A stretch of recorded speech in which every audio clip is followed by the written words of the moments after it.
السلام عليكم اخوان. اليوم ان شاء الله عندي واحد الطليعه نتاع الدروج. ما بيهاش، مهم صغيره ولكن شي شويه فيها الخدمه ان شاء الله.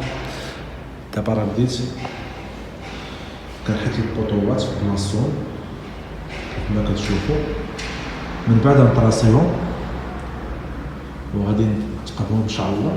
وغادي يبان لهم الموضوع تاع السيكون.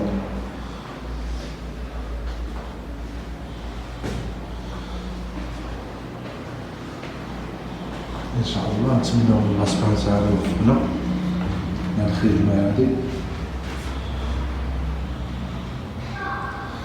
وان شاء الله غادي نوريكم خدمه فاش تستاهل ان شاء الله.